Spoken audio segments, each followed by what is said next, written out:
আসসালামু আলাইকুম। আমি নওয়াজ শরীফ। আমি আজকে আপনাদেরকে একজন মানুষের সাথে পরিচয় করিয়ে দিব। তোমার নামটা কি? মোহাম্মদ আশরাফুল ইসলাম ওসাইমিন। আচ্ছা, আশরাফুল ইসলাম।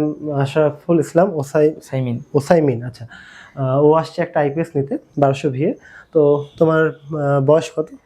বয়স হচ্ছে 16। আচ্ছা, কোন ক্লাসে পড়ো? ক্লাস 10। ক্লাস 10-এ। কোথায় পড়াশোনা করো? নদাপাড়া মাদ্রাসা। মাদ্রাসা। মাদ্রাসার নাম কি? আল মার্কাজুল ইসলামিয়া সালাফি। ওই মাদ্রাসার আমি স্টুডেন্ট ছিলাম এক সময়। বেশ কিছুদিন ওখানে পড়ার সুযোগ হয়েছে। তো সেখান থেকে একজন আসছে, সেই দিক থেকে একটা মানে পরিচিত মানুষ। অপর দিক থেকে আমার একজন ফ্রেন্ড, পারভেজ খান নাম, ইউটিউবে হয়তো দেখেছেন। বলেছিলাম যে ও খুব টেকনিক্যাল পারসন। তো তুমি ওর কে হও? আমি ওর শালা। আচ্ছা আচ্ছা। তোমরা আইপিএসটা কোন কাজে ব্যবহার করবা? আইপিএসটা মূলত আসলে গ্রামে তো আপনার কারেন্ট থাকে না হ্যাঁ। গ্রীষ্মকালীন সময়ে, সেজন্য আইপিএসটা নেওয়া আর কি। আচ্ছা। আর আমার বাড়িতে একটা ছোট ভাগিনা আছে, মানে কারেন্ট থাকলে ঘুমাইতে পারে না, ও আচ্ছা আচ্ছা। সেজন্য আইপিএসটা বড়। নিতে চাচ্ছি। আর হচ্ছে মানে কিভাবে চালাবা? তোমাদের বাসার গঠনটা কেমন? বাসার গঠনটা হচ্ছে আপনার 2 তলা, আচ্ছা 8-10টা মতো ফ্যান চলবে এরকম। আচ্ছা আচ্ছা। আর ওয়াইফাই আছে, লাইট টাইট আচ্ছা আছে, সবকিছু আচ্ছা আচ্ছা। মিলায়। আচ্ছা ঠিক আছে। আমাদের 1200 ভিএ মেশিনে সর্বোচ্চ 900 ওয়াটের উপরে লোড দেওয়া যাবে, 960 ওয়াট পর্যন্ত লোড দেওয়া যাবে। এর মধ্যে থাকলে সে মানে কভার করতে পারবে। তো যেরকম মেশিন সেরকম ব্যাটারিও নিতে হবে।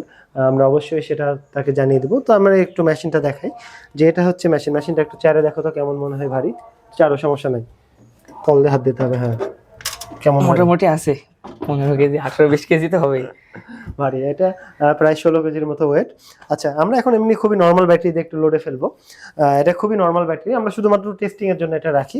আর আমাদের এই সব মেশিন কিন্তু টেস্ট হয়, প্রতিনিয়ত টেস্ট হয় এগুলো, কিন্তু প্রত্যেকটা মেশিন আমাদের ডিসপ্লেতে কিন্তু দেখায় যে কি হচ্ছে না হচ্ছে। আচ্ছা, আমি এখন একটু লোডে ফেলবো। আমি এখন ইনপুটে লোড বন্ধ করে দেবো। আচ্ছা, ইনপুটে লোড বন্ধ করে দিলাম, সে এখন ব্যাকআপ মোডে চলে গেল। এখন একটা, দুইটা, তিনটা, চারটা, আমি 800 ওয়াট, 200 200 200 200 400 হ্যাঁ 900 ওয়াট লোড দিয়েছি, 900 কিছু ওয়াট। হয়নি। আমি যদি এবার ওভারলোডে ফেলি, আচ্ছা 960ও কিন্তু কিছু হয়নি। দেখো একটু যোগ করে দেখো, 2 হ্যাঁ, 2 ঠিক 2 আছে। 2 যোগ করে 900 দেখো। আচ্ছা 960। 960এও কিন্তু কিছু হয়নি। আমি এই 60টা বন্ধ করে, এই 100টা বন্ধ করে আরো 200 দিলাম, ওভারলোডে ফেললাম। এখানে এসে দেখাচ্ছে ওভারলোড, কারণ এখন আমি অনেক বেশি লোড ফেলে দিয়েছি। 1 2 3 4, তারপরে 5, আর এদিকে হচ্ছে 100। মানে মোটামুটি আমি 1100 লোড ফেলেছিলাম। তো 1100 লোড ফেলে তো এটা 1100 টানতে পারবে না, এটা মানে হিসাবের বিষয়। আমাদের কথা কি, আমরা যত ভিও লিখি ওর সাথে 0.8 গুণ করবো, যেটা পাবো সেটা আমরা দিয়ে দিব।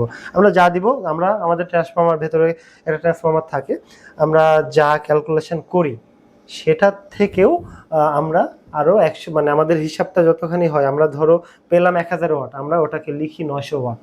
অর্থাৎ আমরা যতখানি দিই তার থেকে আমরা মাইনাস এই কারণে লিখি, আমি যতই লোড ফেলি দেখো যা ভোল্টেজ তাই ও ভেতর থেকে কম্পিউটার প্রসেসিং ইউনিট আছে, মাইক্রো কন্ট্রোলার, ওই ভেতর থেকে একা একাই ক্যালিব্রেশন করে ভোল্টেজ আগের জায়গাতে চলে আসবে। এখন অনেক ফ্যান এরকম আছে, অনেক জায়গাতে অনেক আইপিএস ইউজ করে মানুষ, তো হঠাৎ করে কারেন্ট চলে গেলে ভোল্টেজটা আপ হয়ে যায়। তো সেক্ষেত্রে কি হবে, রাউটার অন্য থাকলে চার্জারটা নষ্ট হয়ে যাবে, বা ল্যাপটপ কানেক্ট থাকলে ক্ষতি হবে। আর এখানে একটা সুইচ আছে, এটা ইউপিএস মোড। ইউপিএস মোড যদি রাখি, তাহলে আমি যদি হুট করে ভোল্টেজ বাড়িয়ে দিই বা কমিয়ে দিই, সে অটোমেটিক ব্যাকআপ মোডে চলে যাবে, অর্থাৎ লোডের সেফটি থাকে। এটা হচ্ছে ইউপিএস মোড। আর চেষ্টা করবা ব্যাটারির উপরে অতিরিক্ত লোড না দেওয়ার, কারণ ব্যাটারির উপরে যদি অতিরিক্ত লোড দাও ব্যাটারির আয়ুষ্কাল কমে যাবে। ব্যাটারি একটা সি রেটিং থাকে, ব্যাটারির অ্যাসিড ব্যাটারির যে সি রেটিং, সেটা অনুসারে আমরা 50%-এর বেশি আমরা লোড দিতে পারি না ব্যাটারির। তো ব্যাটারিতে এখন 200 অ্যাম্পিয়ার ব্যাটারিতে আমি সর্বোচ্চ দেখা যাচ্ছে 50 অ্যাম্পিয়ার 100 অ্যাম্পিয়ার লোড দেওয়া উচিত, তাহলে এটা সেফলি থাকবে। একটা ব্যাটারি এরকম না যে কিনলাম 1 বছর চালালাম ফেলে দিলাম, এরকম না। একটা ব্যাটারি যদি নতুন কেনা হয় মোটামুটি 4 বছর অনায়াসে চলে। সেক্ষেত্রে যদি আমি ওর ডাটা শিটের থেকে বেশি লোড দিই, আইপিএস কন্ট্রোল করতে পারবে, এর কোনো সমস্যা নেই, ক্ষতি হবে ব্যাটারি। তো সেক্ষেত্রে মানে সে অনুসারে যদি আমি বলি, এই 200 অ্যাম্পিয়ারের যদি একটা ব্যাটারি থাকে, ডাবল ব্যাটারি হলে আলাদা হিসাব, যদি একটা ব্যাটারি থাকে সেক্ষেত্রে মোটামুটি 6টা-7টা ফ্যানের উপরে চালানো উচিত। এর উপরে কিন্তু টানতে পারবে যদি চালাই। এরকম তো না যে আমরা কারেন্ট থাকা অবস্থায় 3টা-4টা ফ্যান চালাচ্ছি, কারেন্ট চলে যাওয়ার পরে 50টা ফ্যান চালাবো, এরকম কি হওয়া উচিত? উচিত না। উচিত হচ্ছে আমরা যেভাবে আমাদের জীবনটা চলে সেভাবে। পারভেজ যেরকম, আমি ওকে বলেছিলাম যে তোমার সব থেকে ছোট মেশিন দরকার, ওই একটা ফ্যান একটা লাইট চালাবে, তাও ওই বড় মেশিন লেগে গেছে। তো এখন অনেকের শখ অনেক রকম।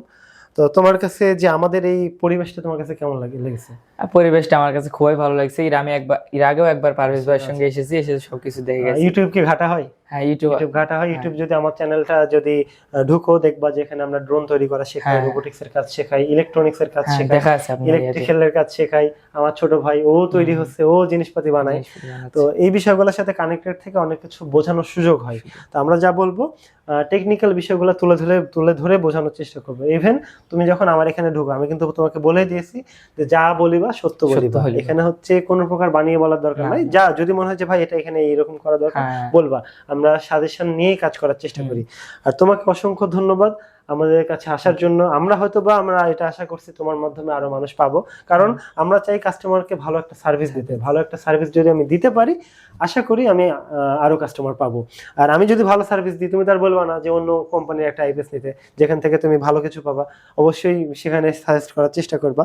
আর এটা আমরা অবশ্যই চেয়ে নিই যে আসলে ফিডব্যাকটা কেমন। আমরা আবার মানুষকে ফোন দিই যে আমরা ইউজ করতে কেমন হচ্ছে, কোনো সমস্যা হচ্ছে কিনা। তারপর আইপিএসটা নিয়ে যাওয়ার পরে কানেক্ট করতে কোনো সমস্যা হলে জানাবা, ফোনে বা ভিডিও কলে আমরা সলভ করে দিব। ব্যাটারিটা কিভাবে কানেক্ট করতে হয়, কত অ্যাম্পিয়ারের ব্যাটারি লাগাতে হবে, কি লোড চালাবা, ব্যাকআপ টাইম কতক্ষণ যাবে, এগুলো বিষয়ে যে কোনো তথ্যের জন্য কোনো সমস্যা নেই। আমাদেরকে ফোন দিলে বা হোয়াটসঅ্যাপ মেসেজ দিলে আমাদের টিম এগুলো নিয়ে কাজ করে। আর আমি এখানে আমার বক্তব্য শেষ করছি। আসসালামু আলাইকুম।